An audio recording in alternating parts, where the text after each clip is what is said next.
dari Pak.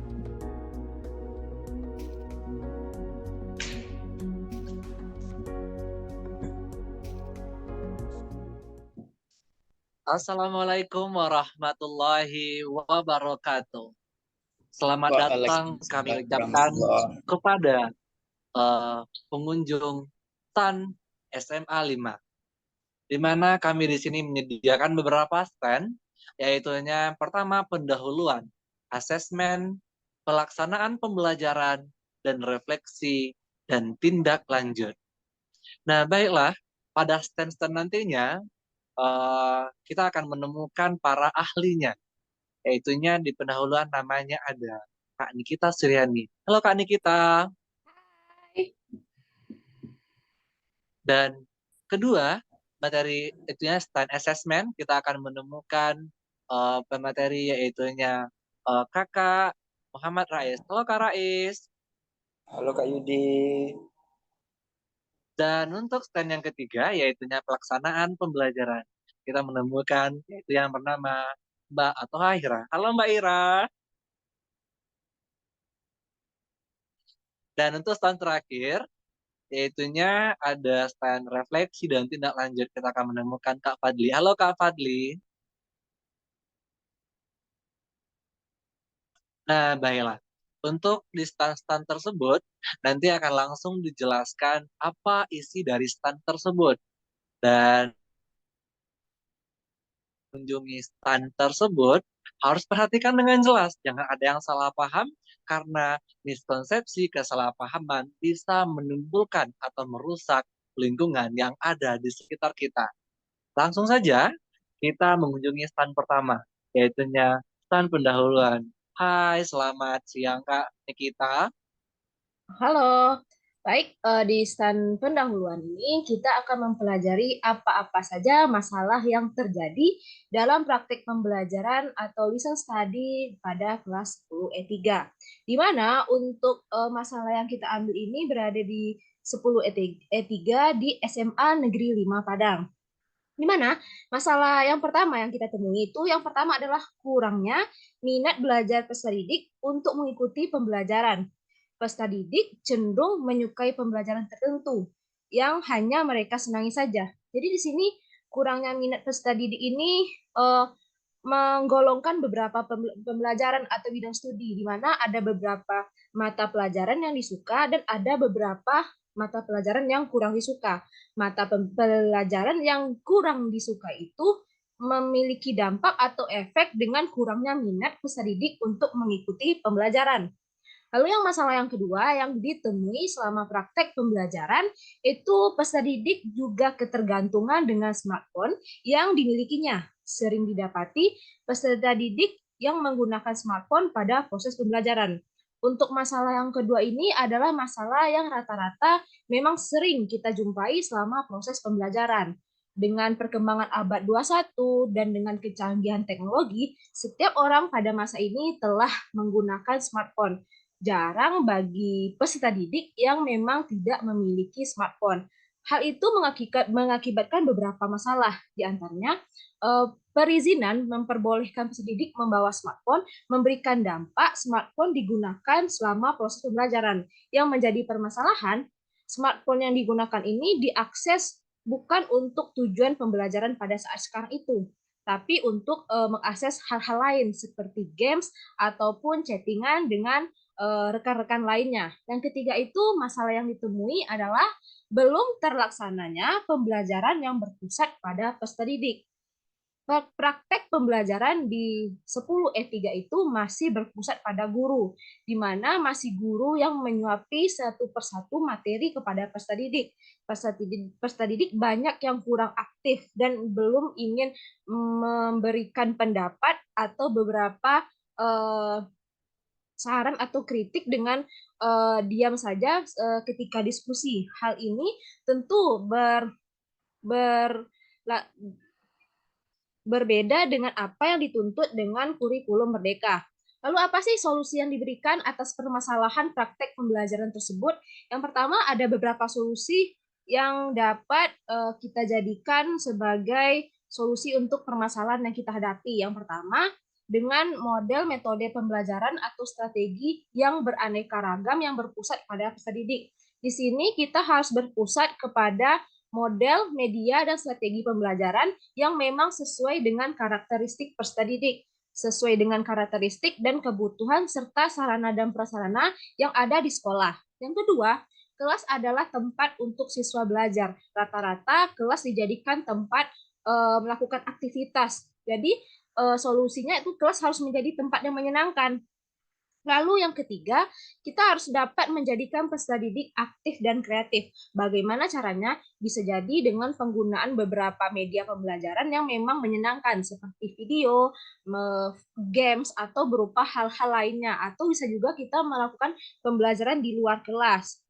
Yang ketiga adalah menciptakan suasana kelas yang kondusif. Lalu yang kelima, pemberian penghargaan atau reward. Jadi, pemberian penghargaan atau reward sangat berdampak bagi peserta didik. Mereka merasa dihargai ketika adanya penghargaan atas apa yang mereka capai. Misalnya, pada saat diskusi, peserta didik dapat menjawab pertanyaan dari rekan atau guru dengan benar. Maka kita sebagai guru dapat memberikan reward atau penghargaan.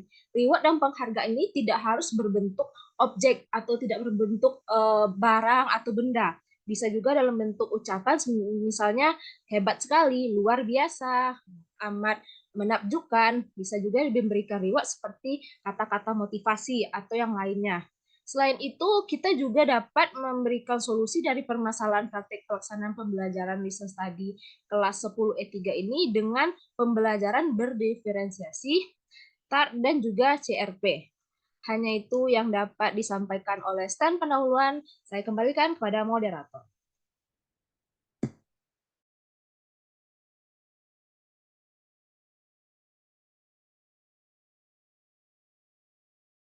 Mohon maaf moderator, masih mute. Ya, terima kasih kepada Kak Nikita Suryani atas penjelasannya di stand pendahuluan ini. Nampaknya sangat menarik. Masih awal aja udah menarik, apalagi selanjutnya. Nah, untuk itu mari kita lanjut ke stand selanjutnya, yaitu stand assessment yang akan dipaparkan langsung oleh Kak Muhammad Rais. Kepada Kak Rais, kita persilahkan waktu dan tempat. Baik, terima kasih kepada Muhammad Yudi. Selamat datang teman-teman ke stand-nya bagian asesmen. Di sini, pada sebelumnya, pada stand sebelumnya, teman-teman telah melihat masalah yang ada pada kelas E3 serta solusi yang bisa menjawab dari masalah tersebut. Maka dari itu, kami merancang pembelajaran, di mana perancangan ini terdiri dari perancangan asesmen dan perancangan pelaksanaan pembelajaran. Pada stand ini, kita akan fokus ke perancangan dari asesmen, serta kita akan lihat dalam melakukan pelaksanaan pembelajaran, hasil dari asesmennya itu seperti apa. Baik, yang pertama di sini, asesmen yang kami gunakan mencakup 3 ranah, yaitu ada asesmen sikap, pengetahuan, dan keterampilan.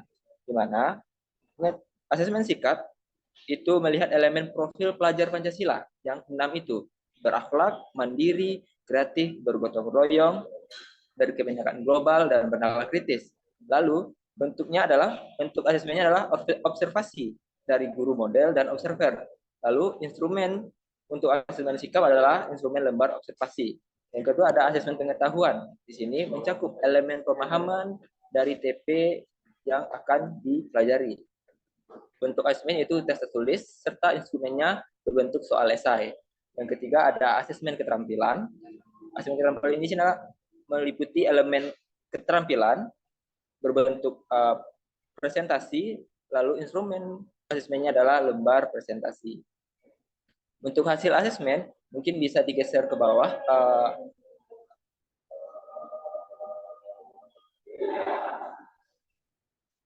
Baik, teman-teman bisa melihat hasil dari asesmen yang telah kami lakukan. Di sana ada diagram untuk pengetahuan, sikap, dan keterampilan. Kita fokus dulu pertama ke pengetahuan.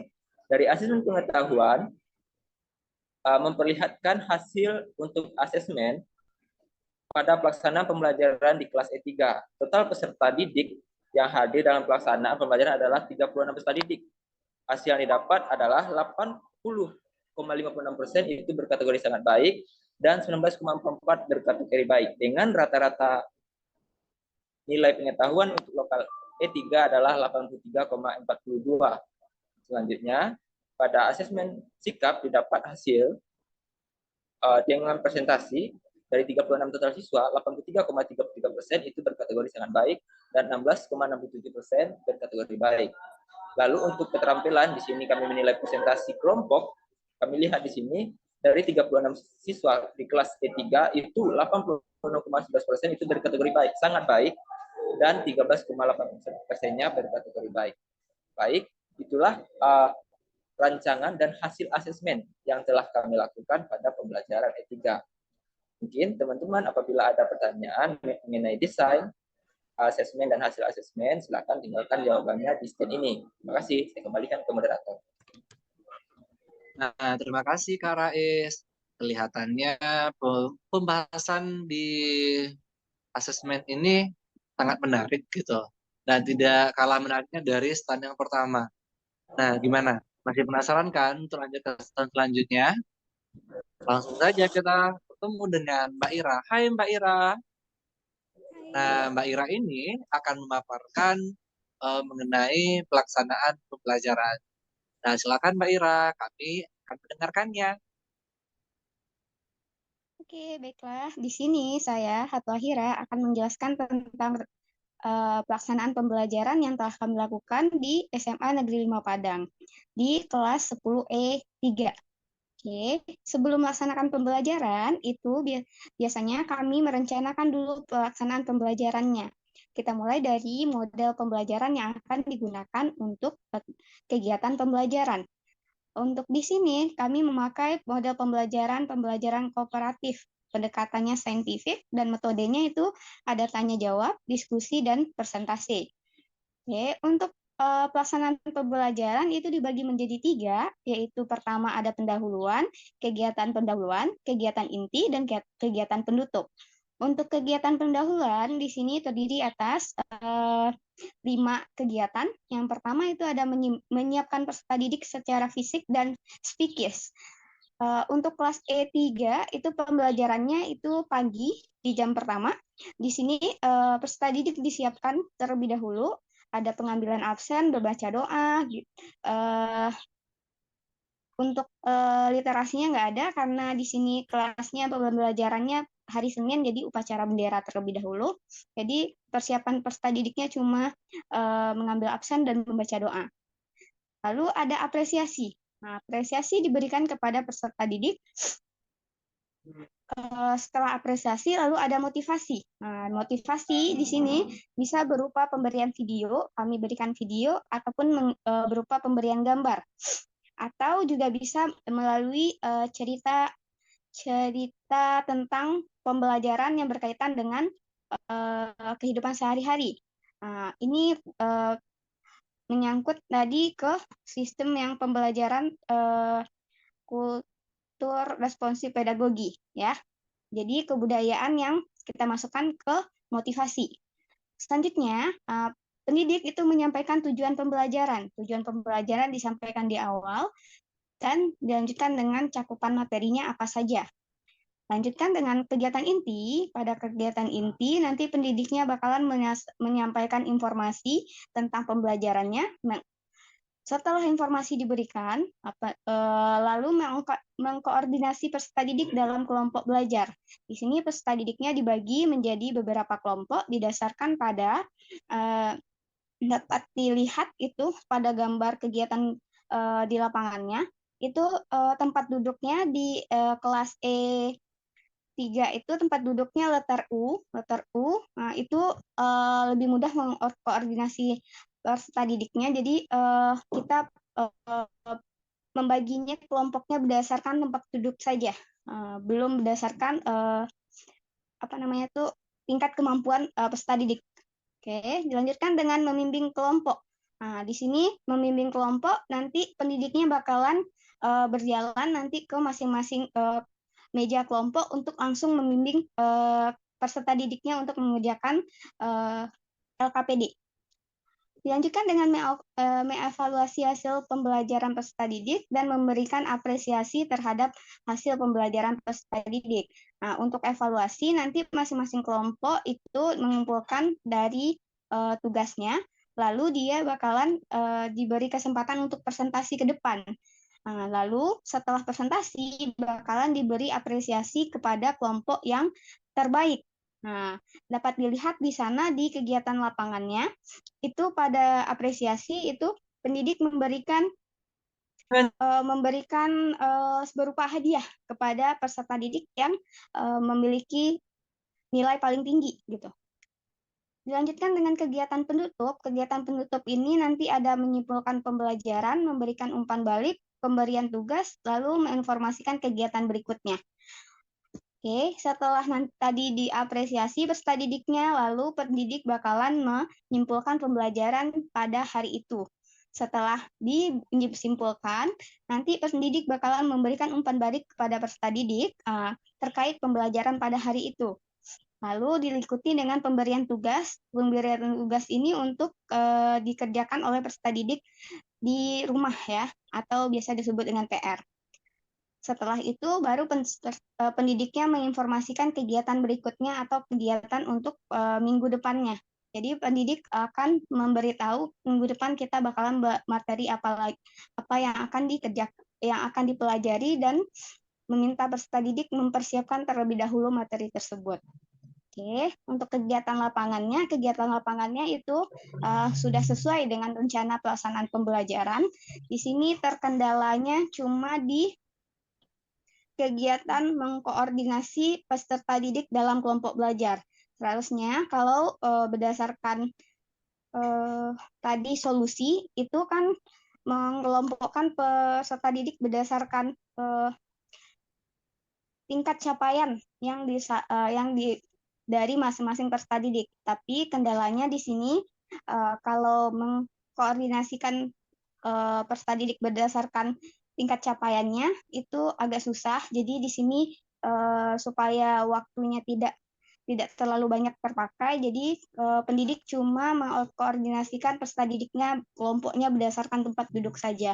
Karena di sini waktunya sudah mepet juga karena pada saat upacara bendera itu ada kegiatan lain, jadi waktunya udah terpakai pada saat upacara bendera. Itu sih kendalanya. Baiklah, saya kembalikan kepada moderator. Terima kasih kepada Mbak Ira yang sudah memaparkan bagaimana pelaksanaan pembelajaran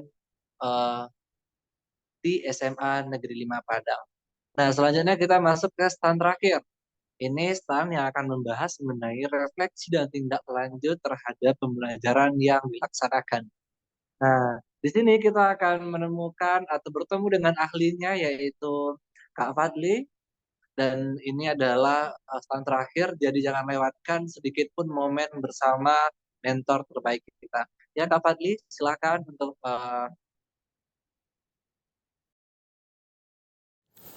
Baiklah, terima kasih kepada Saudara Muhammad Wahyudi selaku moderator. Selamat datang kepada Bapak, Ibu, teman-teman, dan para observer maupun pengunjung semuanya. Pada stand terakhir ini akan memuat atau berisi tentang refleksi dan tindak lanjut dari pembelajaran lesson study yang telah dilaksanakan. Yang pertama, untuk refleksi, ada beberapa hal yang sudah terlaksana dengan baik, yaitu untuk poin pertama, sudah terciptanya ruangan yang aman dan nyaman, tersedianya sarana dan prasarana di kelas. Selanjutnya, dalam pembelajaran selalu memberikan motivasi kepada peserta didik untuk terus termotivasi dalam belajar. Selanjutnya, memulai pembelajaran dengan memberikan pertanyaan pemantik dengan memperlihatkan permasalahan-permasalahan di dunia nyata. Selanjutnya, terlaksananya diskusi, tanya jawab, tanggapan mengenai suatu materi yang baik antar guru dengan peserta didik, begitupun sebaliknya. Pembelajaran menggunakan metode pendekatan dengan memanfaatkan teknologi berupa penampilan video yang dapat membantu peserta didik yang bergaya audio dan visual. Ini termasuk pada poin pembelajaran berdiferensiasi. Kemudian hal yang terlaksana dengan baik terakhir yaitu pembelajaran yang dilakukan sudah menerapkan pembelajaran yang mampu meningkatkan jiwa kritis, kolaboratif, komunikatif, dan kreatif dari peserta didik. Untuk tindak lanjut yang dilakukan yaitu pembelajaran kooperatif dapat meningkatkan semangat belajar peserta didik. Peningkatan semangat tersebut ditandai dengan antusiasnya peserta didik untuk berani tampil ke depan kelas. Adanya apresiasi menciptakan peserta didik merasa lebih dihargai untuk sesuatu yang mereka kerjakan. Dengan model pembelajaran kooperatif akan membantu tercapainya tujuan pembelajaran karena model ini termasuk dalam model pembelajaran yang berpusat pada peserta didik. Nah, demikian yang dapat saya sampaikan untuk stand terakhir ini, dikembalikan kepada moderator. Baiklah, terima kasih Pak Fadli yang sudah memaparkan mengenai refleksi dan tindak lanjut. Nah, ini merupakan stand terakhir. Bagaimana? Menarik kan pameran yang diadakan di SMA 5 ini mengenai praktek pembelajaran di E3? Nah, jika kamu memiliki kesan atau pesan dari pameran yang kita lakukan, ataupun pertanyaan yang mungkin belum terjawab di stand-stand yang tadi, silakan dimasukkan kertasnya di kotak yang telah disediakan atau tulis di kolom komentar yang sudah kita sediakan. Nah, bagaimana? Jangan lupa ya, kita saksikan untuk pameran tahun berikutnya, karena kita akan melaksanakan pameran setiap tahunnya. Nah, saya Muhammad Wahyudi selaku moderator sekaligus pemandu kita semuanya menuju stand-stand yang sangat-sangat bagus. Ya, saya Muhammad Wahyudi pamit. Sampai ketemu lagi. Dan Assalamualaikum warahmatullahi wabarakatuh. Bye.